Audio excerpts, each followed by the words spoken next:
पहले हनुमान जी के चरणों में प्रार्थना कर लें। श्री गुरु चरण सरोज रज निज मन मुकर सुधारि, वारणो रघुबर विमल यश यो बुद्धिहीन तनु जानिके सिमरो पवन कुमार, बल बुद्धि विद्या दयो मोहे हर हो कलेश भी। जय हनुमान ज्ञान गुण सागर, जय कपीश तिह लोक उजा। रामदूत अतुलित बल धामा, अंजनी पुत्र पवन सुत। महावीर विक्रम बजर, कुमति नवार सुमति के संग। कंचन बरन विराज सु, कानन कुंडल कुंचित। हाथ वज्र और ध्वजा विराज, कांधे मूंज जने। शंकर सुवन केसरी नंद, तेज प्रताप महा। विद्यावान गुणी अति, राम काज करिबे को। प्रभु चरित्र सुनिबे को रसिया, राम लखन सीता मन। सूक्ष्म रूप धरि सियहि दिखावा, विकट रूप धरि लंक। भीम रूप धरि असुर संहार, रामचंद्र के काज। लाय सजीवन लखन जी, श्री रघुवीर हर्षे उर। रघुपति कीनी बहुत बड़, तुम मम प्रिय भरत सम भाई। सहत बदन तुम हो जस कामे, अस कहीं श्रीपति कंठ। संकादिक ब्रह्मादि मुनि, नारद सारद सहित असी। यम कुबेर दिगपाल जा, कवि कोविद कही सके का। तुम उपकार सुग्रीव है कीना, राम मिलाए राजपद। तुमरो मंत्र भविष्य, लंकेश्वर भय सब जग। युग सहस्र जो जन पर भान, लियो ताहि मधुर। प्रभु मुद्रिका मेलि सुख माय, जल्दी लांग गए अचरज। दुर्गम काज जगत के, सुगम अनुग्रह तुमरे। राम द्वारे तुम रखवा, होत न आज्ञा बिन। सब सुख लहे तुम्हारी शरण, तुम रक्षक काहे को। आपन तेज समारो, तीनों लोक हाँकते। भूत पिशाच निकट नहीं आमे, महावीर जब नाम। नासे रोग हरे सब, जब तन रन। संकट से हनुमान छुड़ाम, मन क्रम वचन ध्यान जोला। सब पर राम तपस्वीरा, तिनके काज सकल तुम। और मनोरथ जो कोइला, सोई अमित जीवन फल पावे। चारों युग प्रताप तुम्हारा, है प्रसिद्ध जगत। साधु संत के तुम रखो, असुर निकंदन राम। अष्ट सिद्धि नवने दिके, अस्वर दीन जानकी। राम रसायन तुमरे, सदा रहो रघुपति के दास। तुम्हारे भजन राम को पा, जन्म जन्म के दुख विष। अंत काल रघुपुर पर जा, जहाँ जन्म हरि भक्त का, और देवता चितना धरी, हनुमत से सर्व सुख। संकट कटे मिटे सब पीरा, जो सिमरे हनुमत बलबी। जय जय जय हनुमान गोसाई, कृपा करो गुरुदेव की। जो 100 बार पाठ कर, छूटे बंदी महासुख। जो जय पढ़े हनुमान, होय से दिशा की गौ। तुलसीदास सदा हरि, कीजे नाथ हृदय। पवन तने संकट, मंगल मूर्ति रूप। राम लखन सीता सही, हृदय बसो सत। सियावर रामचंद्र, राधावर। पवन सुत हनुमान, बोलो भाई सब संतन की। बोलो भाई सब संतन की जय। आओ अभी राम जी की कृपा से उनके भगवान के चरणों में आए। श्री रामचंद्र कृपालु, हरण दारुण नाज कंचलो। चमु कर कंच पद चारु, कंधरप अग्नि अमित शबिन। नील नील सुंदरम पटपी, मानहु तड़त रुचि। नौमि जन दीन बंधु गणेश दान। भक्त बन कंदन रघुनंद, आनंद कंद कौश। चंद दशरथ नंद, सिर मुकट कुंड। तिलक चार तार, आजानु भुज चाप दर। संग्राम चित खर दूषण। इति बदित तुलसी दास संग। शेष मुनि रंजनम, मम हृदय कंचन वास। कामादिकल भंजनम, मन जाहिराज। मिलहि सोबर सहज सुन। सांबरो करुणा निधान, सुजान शीसने।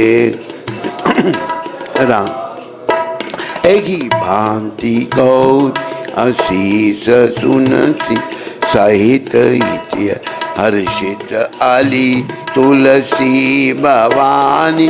पुनि पुनि मुदित मन मंदिर चल। तुलसी भवानी पूजी, पुनि पुनि मुदित मन मंदिर चल। जानी गौरी अनुकूल सिए, हिये हर्षु न जाई कही। मंजुल मंगल मूल बाम, अंग फड़कन लगे। बोलो रामचंद्र भगवान की। बोलो सीताराम लक्ष्मण हनुमान की। जब जिस दिन काची हो ना, तो थोड़ी कम रखा करो, हैं? ठीक है। तो प्रभुपाद कृपा से ही हमको सब कुछ मिल रहा है। जय जय जय प्रभुपाद, जय जय जय प्रभुपाद। दीना बंधु जय प्रभुपाद। जय जय श्री कृष्ण चैतन्य नित्यानंद।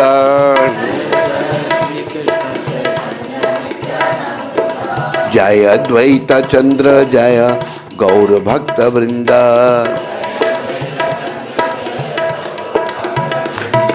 श्री राम जय राम जय जय राम।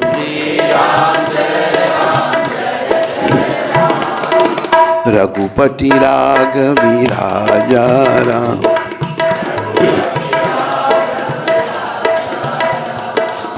पतिता पावन सीताराम। सीताराम जय सीताराम। भज प्यारे तू सीताराम प्यारे। बोलो सीताराम लक्ष्मण हनुमान की। बोलो गौर निताय पंच तत्व की। इन सब के देने वाले पतित पावन शिला प्रभुपाद की। तो आज कथा का 10वां दिन है, तो 13वां सर्ग जो है उसको ही आगे भी वर्णन उसका हो रहा है। अभी वशिष्ठ जी ने यज्ञ की तैयारी के लिए आदेश दिए। शीघ्र ही कई हजार ईंटें लाई गई जाएं। राजाओं के ठहरने के लिए उनके योग्य अन्न पान आदि अनेक उपकरणों से युक्त बहुत से महल बनाए जाएं। ब्राह्मणों के रहने के लिए भी सैकड़ों सुंदर घर बनाए जाने चाहिए। वे सभी गृह बहुत से भोजनीय अन्न पान आदि उपकरणों से युक्त तथा आंधी पानी आदि से के निवारण में समर्थ हों। इसी तरह पूर्ववासियों के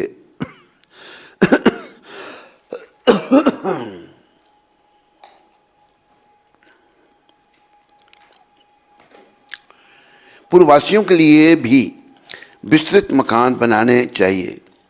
दूर से आए हुए भूपालों के लिए पृथक पृथक महल बनाए जाएं। घोड़े और हाथियों के लिए भी शालाएं बनाई जाएं। साधारण लोगों के सोने के लिए भी घरों की व्यवस्था हो। विदेशी सैनिकों के लिए भी बड़ी बड़ी छावनियां बनानी चाहिए। जो घर बनाए जाएं उनमें खाने पीने की प्रचुर सामग्री संचित रहे। उनमें सभी मनोवांछित पदार्थ सुलभ हों तथा नगरवासियों को भी बहुत सुंदर अन्न भोजन के लिए देना चाहिए। वह भी विधिवत सत्कार पूर्वक दिया जाए, अवहेलना करके नहीं। ऐसी व्यवस्था होनी चाहिए जिससे सभी वर्ण के लोग भली भांति सत्कृत हो सम्मान प्राप्त करें। काम और क्रोध के वशीभूत होकर भी किसी का अनादर नहीं करना चाहिए। जो शिल्पी मनुष्य यज्ञ कर्म की आवश्यक तैयारी में लगे हों उनका तो बड़े छोटे का ख्याल रखकर विशेष रूप से समादर करना चाहिए। जो सेवक या सम्मानित किए जाते हैं, जो सेवक या कारीगर धन और भोजन आदि के द्वारा सम्मानित किए जाते हैं, वे सब परिश्रम पूर्वक कार्य द्वारा करते हैं। उनका किया हुआ सारा कार्य सुंदर ढंग से संपन्न होता है।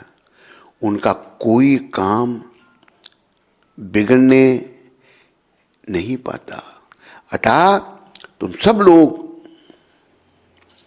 प्रसन्नचित्त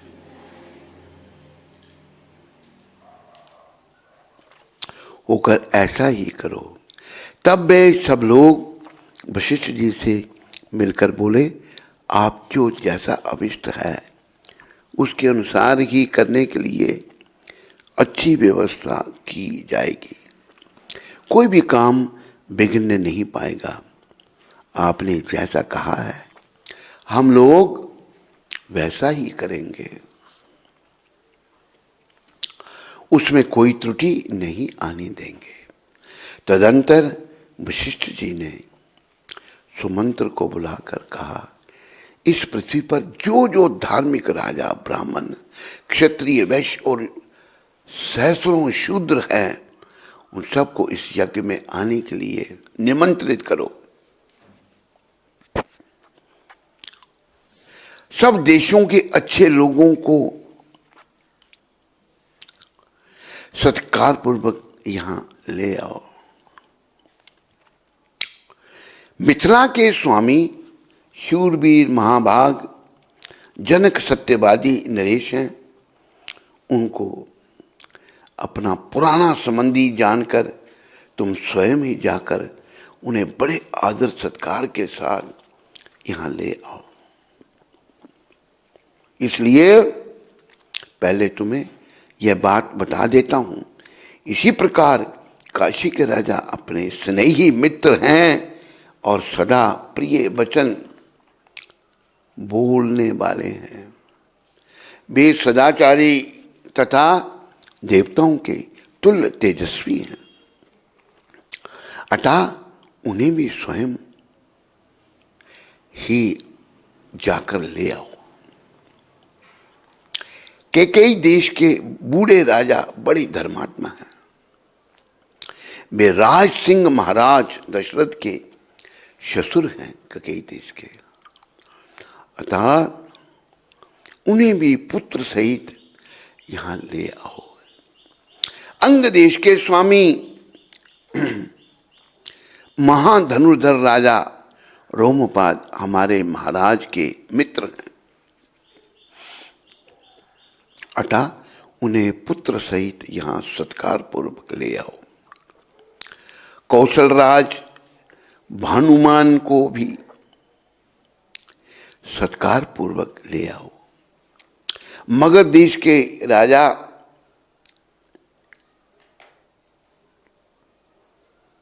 प्राप्तिज्ञ को, जो शूरवीर, सर्वशास्त्र विशारद, परम उदार और पुरुषों में श्रेष्ठ हैं, स्वयं जाकर सत्कार पूर्वक बुला ले आओ। महाराज की आज्ञा लेकर तुम पूर्व देश के श्रेष्ठ नरेशों को तथा सिंधु सोभीर एवं सौराष्ट्र देश के, सौराष्ट्र गुजरात, वहां के विश्व राजे बुलाए गए।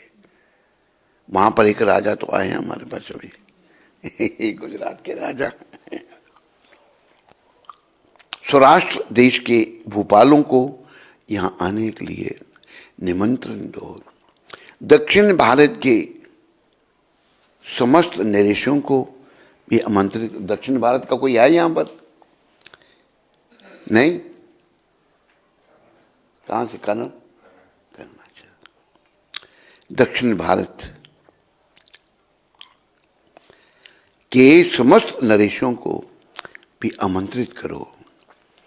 इस भूतल पर और भी जो जो नरेश महाराज के प्रति स्नेह रखते हैं उन सब को सेवकों और सगे संबंधियों सहित यथासंभव शीघ्र बुला लाओ।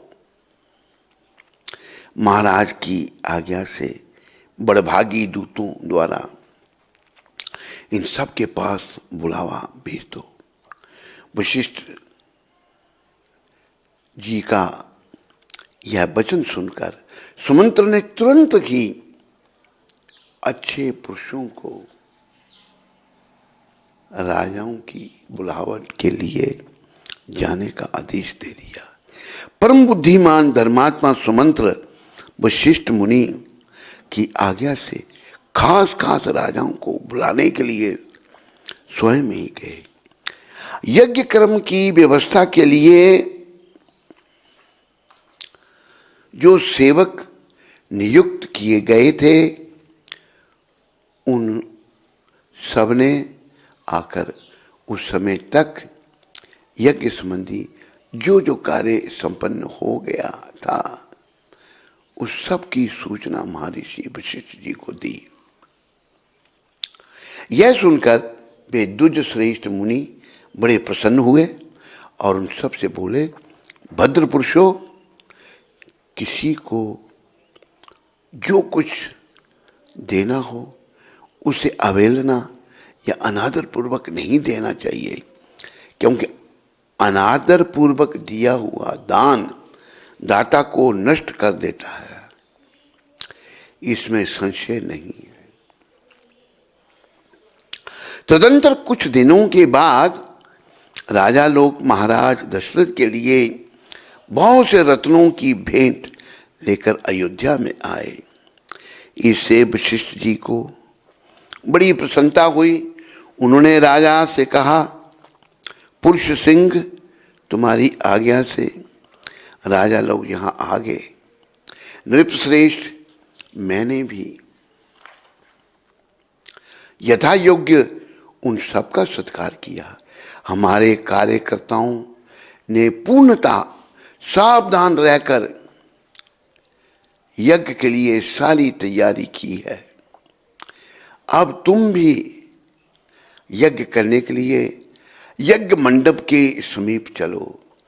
राजेंद्र, यज्ञ मंडप में सब और सभी वांछनीय वस्तुएं एकत्रित कर दी गई हैं, आप स्वयं चलकर देखें। यह मंडप इतना शीघ्र तैयार किया गया है मानो मन के संकल्प से ही बन गया हो। मुनिवर,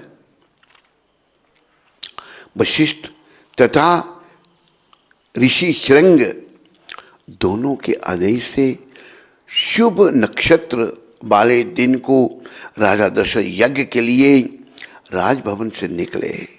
तत्पश्चात वशिष्ठ आदि सभी श्रेष्ठ द्विजों ने यज्ञ मंडप में जाकर ऋषि श्रृंग को आगे करके शास्त्रोक्त विधि के अनुसार यज्ञ कर्म का आरंभ किया। यज्ञ कर्म का आरंभ शुरू हो गया। पत्नियों सहित श्रीमन अवध नरेश ने यज्ञ की दीक्षा ली। 14वां सर्ग। महाराजा दशरथ के द्वारा अश्वमेध यज्ञ का सांगोपांग अनुष्ठान। इधर वर्षा पूरा होने पर यज्ञ संबंधी अश्व भूमंडलम भ्रमण करके लौट आया।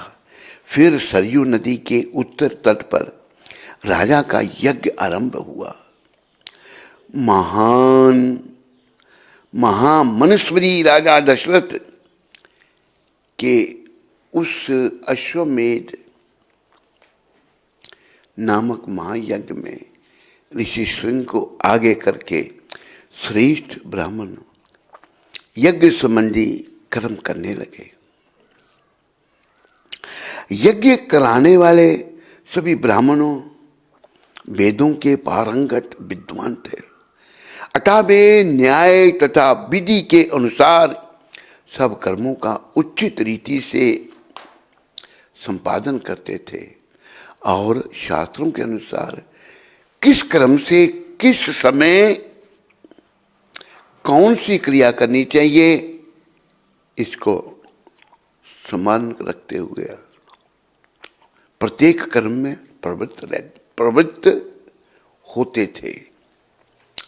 ब्राह्मणों ने प्रवर्ग अश्वमेध के अंगभूत कर्म विशेष का शास्त्र विधि मीमांसा और कल्प सूत्र के अनुसार संपादन, कल्प सूत्र के अनुसार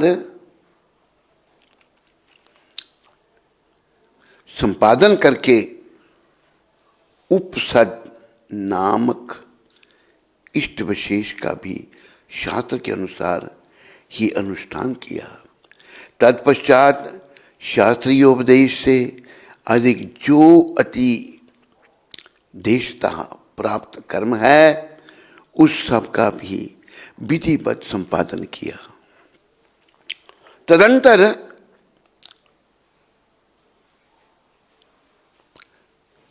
तत्त कर्मों के अंगभूत देवताओं का पूजन करके हर्ष में भरे हुए उन सभी मुनिवरों ने विधि पूर्वक प्रातः सवन आदि अर्थात प्रातः सवन, मध्याह्न, दिन सवन तथा तृतीय सवन कर्म किए। इंद्र देवता का विधि पूर्वक हविष का भाग अर्पित किया गया। पाप निवर्तक राजा सोमलता का रस निकाला गया। फिर क्रमशः मध्याह्न दिन सवन का कार्य प्रारंभ हुआ। तत्पश्चात उन श्रेष्ठ ब्राह्मणों ने शास्त्र से देखभाल कर मनस्वी राजा दशरथ के तृतीय सवन कर्म का भी विधिवत संपादन किया। ऋषि श्रृंग आदि महर्षियों ने वहां अभ्यास काल में सीखे गए अक्षरों से युक्त स्वर और वर्ण से संपन्न मंत्रों द्वारा इंद्र आदि श्रेष्ठ देवताओं का आह्वान किया। मधुर एवं मनोरम समागम के रूप में, समागम के लय में गए हुए आवाहन मंत्रों द्वारा देवताओं का आवाहन करके देवताओं ने उन्हें उनके योग्य हविष के भाग समर्पित किए।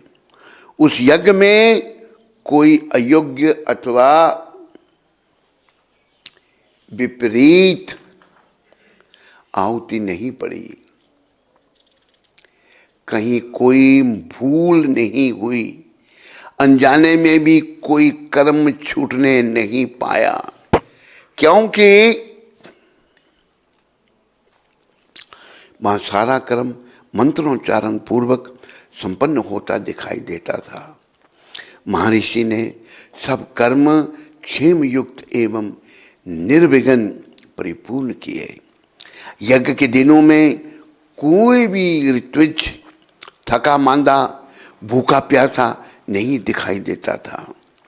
उसमें कोई भी ब्राह्मण ऐसा नहीं था जो विद्वान ना हो अथवा जिसके 100 से कम शिष्य या सेवक रहे हों। उस यज्ञ में प्रतिदिन ब्राह्मण भोजन करने से क्षत्रिय और वैश्य भी भोजन पाते थे तथा शूद्रों को भी भोजन उपलब्ध होता था। तापस और शमन भी भोजन करते थे। बूढ़े, रोगी, स्त्रियां तथा बच्चे भी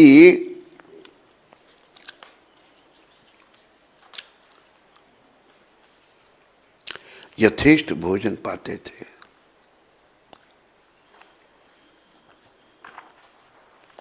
भोजन इतना स्वादिष्ट होता था कि निरंतर खाते रहने पर भी किसी का मन नहीं भरता था। वाह!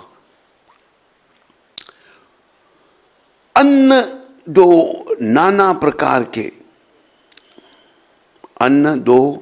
नाना प्रकार के वस्त्र दो। अधिकारियों की ऐसी आज्ञा पाकर कार्यकर्ता लोग बारंबार वैसा ही करते थे।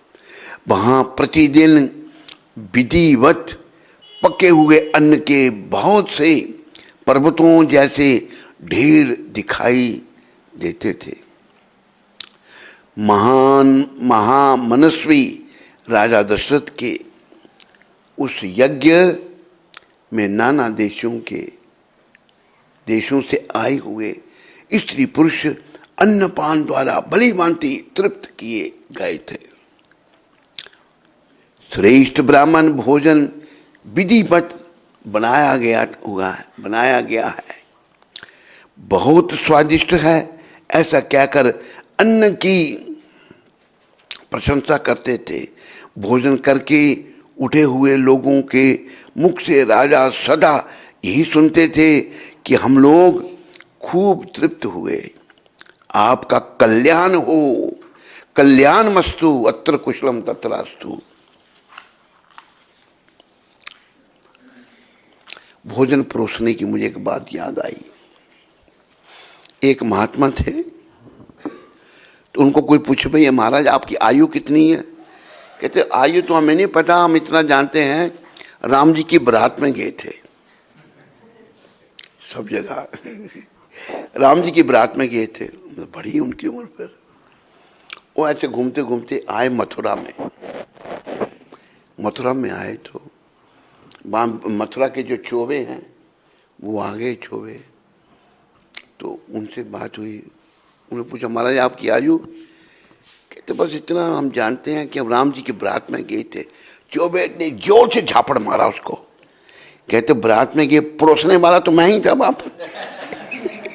तो कहाँ था, झूठ बोलता है, मैं ही तो परोस रहा था।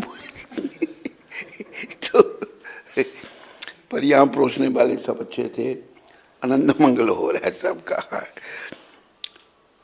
वस्त्र आभूषणों से अलंकृत हुए पुरुष ब्राह्मणों को भोजन परोसते थे और उन लोगों को की जो दूसरे लोग सहायता करते थे, उन्होंने भी विशुद्ध मणि में कुंडल धारण कर रखे थे। एक वचन समाप्त करके दूसरे सवन के आरंभ होने से पूर्व जो अवकाश मिलता था, उसमें उत्तम वक्ता धीर ब्राह्मण एक दूसरे को जीतने की इच्छा से बहुतेरे युक्तिवाद उपस्थित करते हुए शास्त्रार्थ करते थे। उस यज्ञ में नियुक्त हुए कर्म कुशल ब्राह्मण प्रतिदिन शास्त्र के अनुसार सब कार्यों का संपादन करते थे। बोलो राम कथा की, बोलो रामचंद्र भगवान की, बोलो सीताराम लक्ष्मण हनुमान की। हरे कृष्ण। सबका धन्यवाद। कोई प्रश्न तो नहीं किसी को है?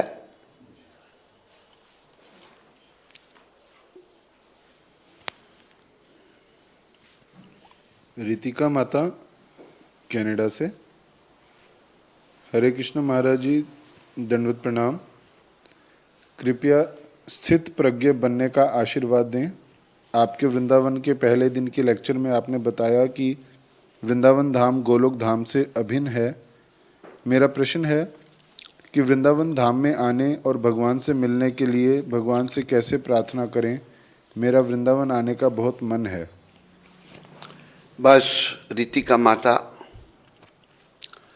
वृंदावन में आकर बस भजन करना, भगवान के चरणों में मन लगाना, मन को हर ओर से हटाकर कृष्ण के चरणों में लगाना। मन चलो वृंदावन तीर, मेरे मन चलो वृंदावन।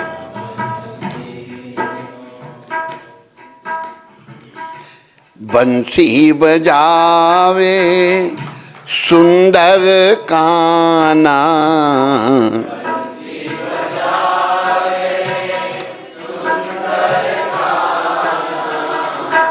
यमुना जी के तीर, यमुना जी मेरे मन चलो वृंदावन थी मेरे। बोलो श्याम सुंदर यमुना महारानी की जय।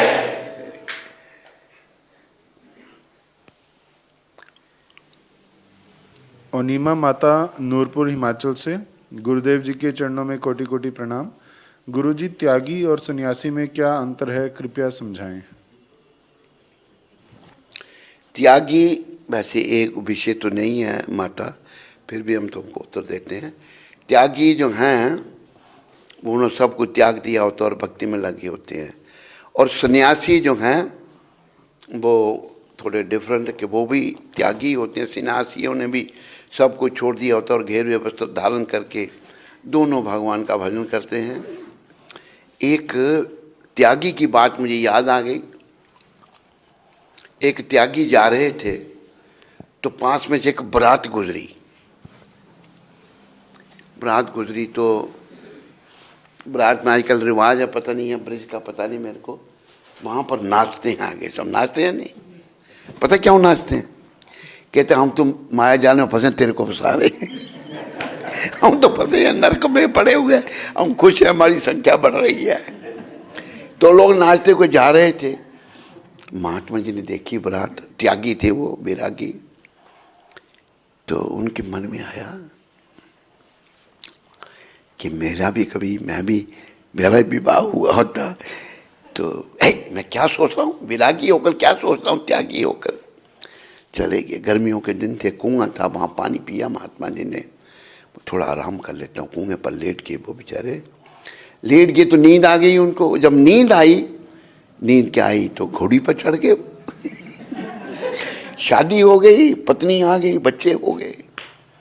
बच्चे हो गए जब तो एक बच्चे को महात्मा जी की पत्नी मार रही है, बैरागी जी की पत्नी। तो ये सब सपने में हो रहा है। कहते मारती क्यों? उसको बहुत तंग करता है मेरे को, कभी कुछ कहता है, कभी मार मत, इसको मेरे साथ सुला दे, ला इधर ला। तो महाराज स्वामी ने करबट बदली, धड़म करते कुएं में गिर गई। करबट थोड़ी ज्यादा ही बदली गई, गिर गए लोग को, कुएं में गिर गया। निकाला बाहर उनको, बाहर कह महाराज कोई चोट तो नहीं आई आपको? आप ठीक तो हैं? क्या तुम ठीक हो? दूसरा भी पूछा महाराज आप ठीक है? क्या तुम ठीक हो? वो कहते महाराज आपकी बात हमें समझ नहीं आ रही, कुएं में तो आप गिरे तो पूछती हमको। हाँ मैं ठीक पूछ रहा हूँ। कहते क्यों महाराज, ऐसा क्यों? लोगों ने कहा भाई बड़े कोई रहस्य की बात माता। कहते देखो मैं सपने में बना था गृहस्थी, जा गिरा कुएं में, तुम तो वास्तव में गिरे हो सारे सपने में बनने से मैं कुएं में जा गिरा, तुम तो सब कुएं में गिरे हो, इसलिए पूछता हूँ तुम ठीक हो सारे। तो भजन करो खूब आनंद से। और कोई प्रश्न? और माँ जी, आज डॉक्टर जगमोहन प्रभु और मीनाक्षी माता की बेटी श्यामा का जन्मदिन है। हाँ। तो उसे आशीर्वाद प्रदान करें। श्यामा कहाँ है? अरे लड्डू शड्डू का कोई प्रोग्राम होना चाहिए, ये क्या थोड़ा जन्मदिन ऐसे मनाया जाता है? हमारे उधमपुर में जब भी कोई प्रोग्राम होता है जन्मदिन का तो हैं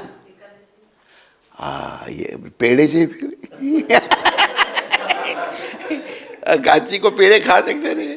कैसी देखो चालू माता है, मतलब एक काची को लड्डू नहीं तो पेड़े से ही, खिरसा से ही, खिरसा और वो क्या कहते हैं उसको, हैं खोया, और ऐसे थे जो अन्न जिसमें नहीं है, हैं नारियल के नहीं, खोए के, ठीक है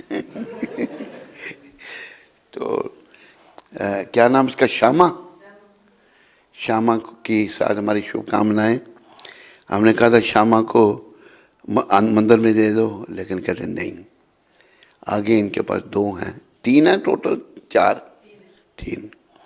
तो श्यामा वैसे उधमपुर की है ये, तो कोई है मतलब कांच में बांटने वाला कुछ है? बनेगा, ठीक है, हैं ठीक।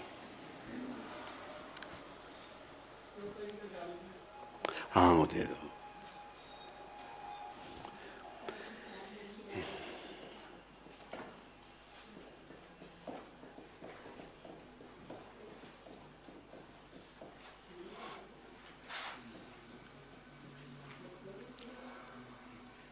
ये अरे किसको? मैं अरे प्रभुपाद जी की है, चलो उसको दे दो। ये प्रभुपाद जी की माला कौन पहनाएगा उसको? हैं?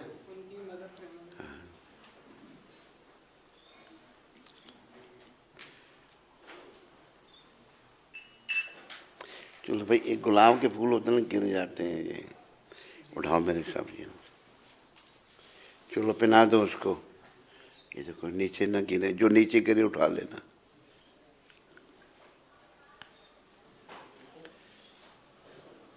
पहना कर अभी प्रणाम करो उसको, प्रणाम करो।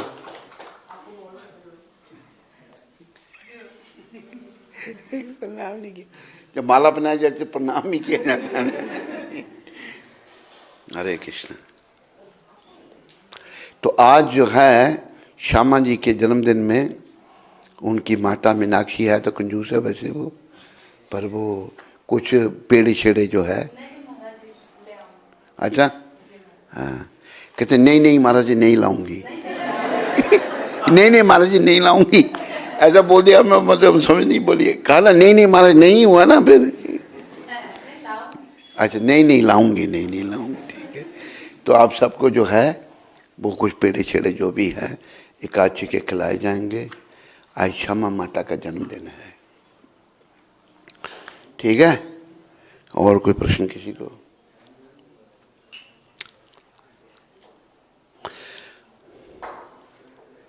स्कंद पुराण में तुलसी देवी की प्रशंसा